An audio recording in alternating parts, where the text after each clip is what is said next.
Welcome to my YouTube channel doctor Sitwat Khawar. हमने previous lecture में transcription का प्रोसेस डिटेल में पढ़ा था। तो today we are going to read about the translation. So अगर ट्रांसलेशन का हम डेफिनेशन वाइज देखें तो translation is a process by which a polypeptide chain is form from the messenger RNA. यानी कि ट्रांसलेशन का प्रोसेस जो है इसके अंदर एक पॉलीपेप्टाइड चेन बनती है by reading the messenger RNA. तो अब क्या होता है कि during the transcription, for example कि हमें पता है कि ट्रांसक्रिप्शन का प्रोसेस जो है वो न्यूक्लियस के अंदर होता है। तो there is a molecule of the DNA.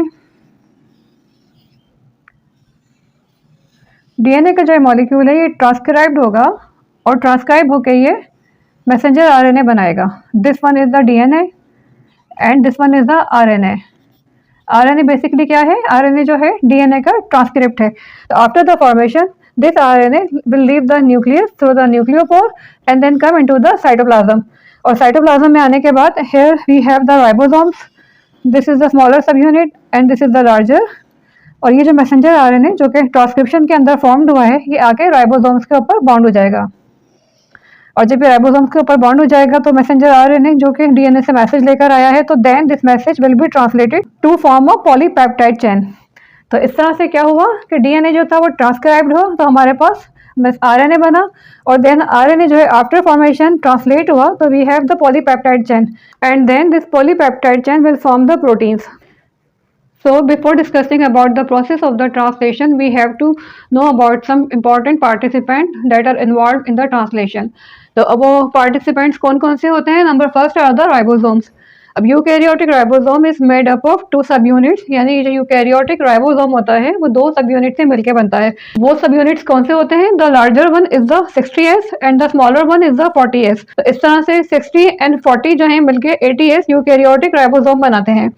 तो here the question arises कि why 60 and the 40S make the 80S eukaryotic ribosome instead of 100। जैसा कि 60 और 40 जो होता है वो 100 होता है, तो यहाँ पे 100S की जगह यूकैरियोटिक राइबोसोम जो होता है 80S क्यों एक्सप्रेस किया जाता है? तो इसका रीज़न ये है बेसिकली स्वेटबर्ग यूनिट जो है it is the rate of the density, यानी कि अगर लार्जर पार्टिकल होगा तो larger particle will have the more density और जो स्मॉलर पार्टिकल है उसके अंदर लेस डेंसिटी होगी। तो दैट्स वाई जो लार्जर सब यूनिट है it will settle down at 60S position while the smaller one जो है it will settle down at the 40S position, जबकि राइबोसोम एज अ होल जो है सेटल डाउन होता है एट द 80S पोजिशन। तो that's why ribosome as a whole is known as 80S। तो as we know ribosome जो होते हैं are made up of ribosomal RNA and ribosomal protein. तो अब ये जो लार्जर सब यूनिट है it is made up of 3 types of the RNA. अब वो आरएनए कौन कौन से हैं? 25/28S, 5.8S and 5S। और यहाँ पे राइबोसोमल प्रोटीन्स कौन कौन से होते हैं? There are around 47 to 49 ribosomal proteins. While जो 40S होता है इसके अंदर जो है 18S राइबोसोमल आरएनए प्रेजेंट होता है, वाइल यहाँ पे जो है हमारे पास 33 जो है राइबोसोमल प्रोटीन्स प्रेजेंट होंगे। अच्छा, इन द ट्रांसलेशन राइबोसोम्स जो है इनको हम राइबोजाइम भी कहते हैं। तो राइबोजाइम मीन्स कि जैसा कि हम जानते हैं कि जहाँ पे जाइम का वर्ड यूज होता है तो it shows some enzymatic activity. तो राइबोसोम का जो लार्जर सब यूनिट होता है it has the peptidyl transferase activity. तो due to the presence of peptidyl transferase activity in the larger सब unit ribosomes are also known as ribozyme. The second participant in the translation is the messenger RNA. तो जैसा कि हम सब जानते हैं messenger RNA जो है is form by the transcription from the DNA. और हम सबको मालूम है कि डीएनए के अंदर वी हैव द जीन्स और जीन्स के अंदर कुछ सम पोर्शंस होते हैं। When the messenger RNA is form from the DNA तो मैसेंजर आरएनए के अंदर भी कुछ इंपॉर्टेंट पोर्शंस होते हैं जो कि ट्रांसलेशन के अंदर इन्वॉल्व होते हैं। तो अब वो पार्ट्स या पोर्शन कौन से होते हैं? That are 5' UTR region, secondary structure, ribosome binding site, initiating codon, coding region, the 3' UTR region and poly A tail. Now coming to the diagram, हम ये देख सकते हैं कि we have a molecule of messenger RNA here. This is messenger RNA. अब इसके जो different regions हैं तो first of all we have the 5' region. This is the 5' UTR region. It means कि 5' and translated region. और यहाँ पे at this point we have a methyl guanosine cap. Then we have some secondary structure like hairpins. Then we have ribosome binding site. इसके बाद हमारे पास यहाँ पे इनिशिएटिंग कोडोन हो जाएगा जो कि AUG होता है. Then we have the coding region of the ribo messenger RNA के जो कि आगे जाके ट्रांसलेशन के अंदर कोड होगा. Then we have 3' UTR region. और फाइनली हमारे पास यहाँ पे पोली A टेल आ जाएगी. पोली A टेल क्या है? पोली A टेल जो है is the segment of the messenger RNA which is rich in the adenine bases. Next participant we have in the translation is the transfer RNA. तो transfer RNA जो होता है translation के अंदर फर्स्ट ऑफ ऑल जो ये activate होता है और then it form the amino acid transfer RNA और चार्ज ट्रांसफर RNA. तो अभी एक्टिवेशन किस तरह से होती है? For example we have a transfer RNA here. तो इसके साथ अमाइनो एसिड कंबाइन होगा in the presence of the ATP because ये प्रोसेस जो होता है इसको एनर्जी की नीड होती है which is provided by the ATP that is the adenosine monophosphate. और इस तरह से यहाँ पे जो एंजाइम है जो इस रिएक्शन को कैटालाइज कर रहा है this is the amino acid transfer RNA synthetase. और जो प्रोडक्ट हमें हासिल होती है this is the amino acid transfer RNA यानी कि वो RNA जिसके ऊपर के अमाइनो एसिड जो है वो अटैच हो जाए. और then ATP is converted to the AMP. Important point to remember here is कि ईच ट्रांसफर RNA जो होता है वो स्पेसिफिक होता है for a specific amino acid यानी कि एक ट्रांसफर RNA जो है वो एक अमाइनो एसिड को कैरी करता है.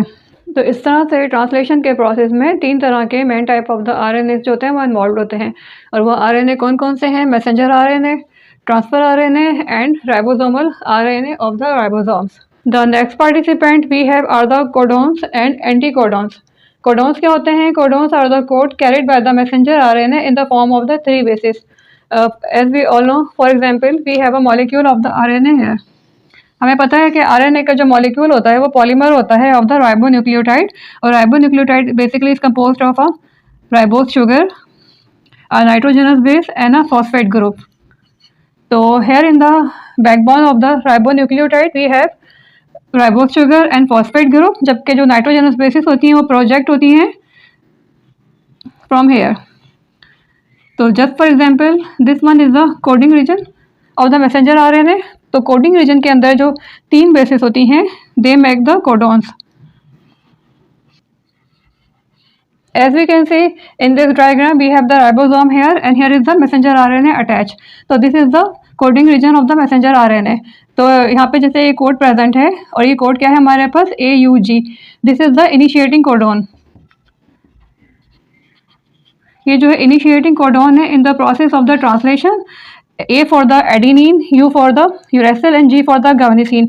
अब यहाँ पे क्या होगा कि ट्रांसफर RNA जो है इसकी जो नाइट्रोजनस बेसिस हैं ये पेयर अप होंगी और ये पेयरिंग जो होगी बेसिकली कॉम्प्लीमेंट्री पेयरिंग होगी यानी कि एडिनिन की यूरेसिल के साथ, यूरेसिल की यहाँ एडिनिन के साथ और गावनीन की यहाँ पे साइटोसिन के साथ. और दीज आर नोन एज एंटीकोडॉन्स. यानी कि ये वाली जो कोडॉन्स हैं मैसेंजर RNA के ऊपर जो प्रेजेंट हैं ये पेयर अप करी हैं with the anticodons of the transfer RNA. और इस तरह से जो है ट्रांसफर RNA जब इस कोडॉन को रिकॉग्नाइज करेगा बाय देयर एंटीकोडॉन्स तो ट्रांसफर RNA यहाँ पे एक अमाइनो एसिड लेकर आएगा. तो ये पेयरिंग जो होती है बहुत ज़्यादा स्पेसिफिक होती है यानी कि एक ट्रांसफर RNA जो होता है इस कोड को रिकॉग्नाइज करेगा और एक ही अमाइनो एसिड लेकर आएगा. तो ये जो कोड है AUG ये इनिशिएटिंग कोडॉन है और ये कोड करता है for the amino acid methionine. और ये पहला अमाइनो एसिड होता है in the process of the translation. तो वी हैव टोटल 64 कोडॉन्स जिसमें से कि जो एक कोडॉन है वो स्टार्ट कोडॉन या इनिशिएटिंग कोडॉन है and that is the AUG जो कि मेथियोनिन के लिए कोड करता है. जबकि 3 हमारे पास स्टॉप कोडॉन है और वो कोडॉन्स क्या हैं? UAA, UAG and UGA. Because when ever during the translation यहाँ पे जब भी कोई नॉनसेंस कोडॉन या स्टॉप कोडॉन आता है क्योंकि ये किसी अमाइनो एसिड को कोड नहीं कर रहा है तो फर्दर ट्रांसलेशन का प्रोसेस जो है वो स्टॉप हो जाता है. And the remaining 61 we have translating codon. ये वो कोडॉन्स हैं जो कि during the process of the translation decode होंगे. And finally we have a polypeptide chain here. Now coming to the protein factors involved in the translation. तो हमारे पास कौन कौन से प्रोटीन फैक्टर्स हैं जो ट्रांसलेशन के प्रोसेस में इन्वॉल्व होते हैं? तो पहले नंबर पे हमारे पास क्या है? Eukaryotic initiation factors. जैसा कि हम नाम से ही देख सकते हैं कि ये वो प्रोटीन फैक्टर्स हैं जो कि इनिशिएशन के अंदर इन्वॉल्व होते हैं. तो we have around 11 to 12 initiation factors. अच्छा इनका नाम जो है वो किस तरह से शो किया जाता है? By the letter EIF. तो here E stands for eukaryotic और आई और F means initiation factors. Second number पे वी हैव एलोंगेशन फैक्टर्स जो कि इन्वॉल्व होते हैं in the elongation phase. Then release factors जो कि इन्वॉल्व होते हैं in the termination of the translation. And finally we have ribosomal release factor जो कि इन्वॉल्व होते हैं in the dissociation of the ribosomes after the translation process is completed. Then the main enzymes we have in the process of the translation. अच्छा, हमारे पास अब कौन कौन से एंजाइम्स हैं? फर्स्ट जो है amino acid transfer RNA synthesis. जैसा कि अभी हमने प्रीवियसली पढ़ा था कि इस एंजाइम का क्या काम होता है, ये ट्रांसफर आरएनए को कन्वर्ट करता है into the amino acid transfer RNA by combining it with the amino acid. और सेकंड नंबर पे हमारे पास कौन सा एंजाइम है? It is the peptidyl transference. इसका काम क्या होता है कि जब डिफरेंट अमाइनो एसिड्स आके आपस में कंबाइन हो रहे होते हैं तो ये जो कंबाइन होते हैं आपस में by the peptide linkage combine होते हैं। And formation of this peptide linkage is catalysed by the enzyme peptidyl transference. इसके साथ ही हम अपना लेक्चर यहाँ पे एंड करते हैं। अपने अपकमिंग लेक्चर में हम ट्रांसलेशन को लिटिल बिट डिटेल में डिस्कस करेंगे। तो अगर वीडियो अच्छी लगी हो तो वीडियो को लाइक और शेयर कीजिएगा और चैनल को सब्सक्राइब कीजिएगा। Thanks for the watching.